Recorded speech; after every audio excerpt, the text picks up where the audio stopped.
This is the first time that IE is participating at Madrid Design Festival, and I thought it was a great opportunity to bring some of the parts that I teach at IE to younger generations. So I think it was great for also the students to be involved and be part of creating a program and also experience what it is to be like part of IE. So I teach data visualization at IE School of Architecture and Design. Data is all around us. We're surrounded by data.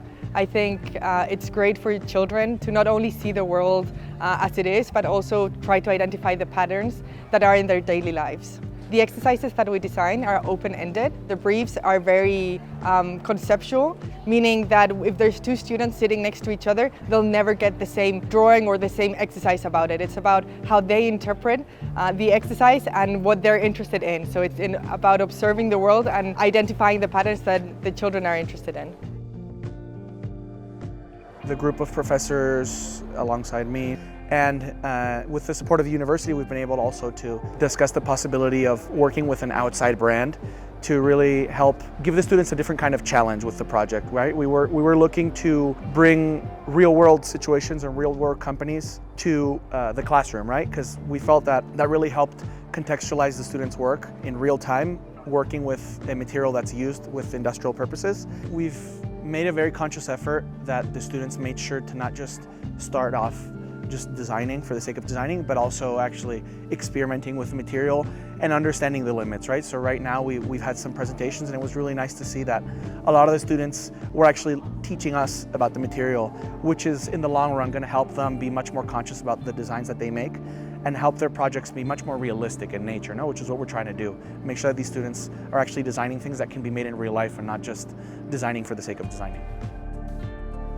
Well, the collaboration with Gravity Wave, I think, is an interesting process. We're still working on it, and I think it's a very positive collaboration because it's an innovative project. It has a very strong storytelling because the background, the material is done with recycled fishing nets from the ocean.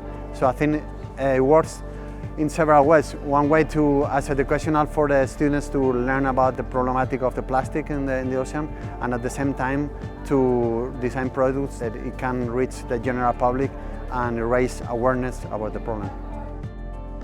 Gravity Wave es un movimiento de personas enfocadas en retirar la mayor cantidad de plástico posible del mar y prevenir que no vaya a entrar más trabajando en los puertos.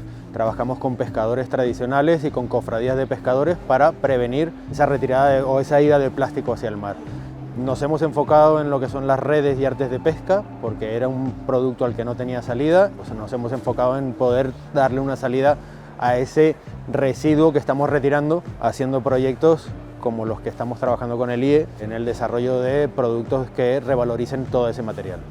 Que estudiantes entiendan que hay un problema, pero sobre todo que hay soluciones. La nuestra es una, hay muchas, hay que aportar esas soluciones más que solo enfocarse en el problema. Y creo que esa conciencia que creamos en los estudiantes, ellos van a ser los prescriptores del futuro. Son los que al final van a ir a contar esta problemática, pero sobre todo aportar esas soluciones.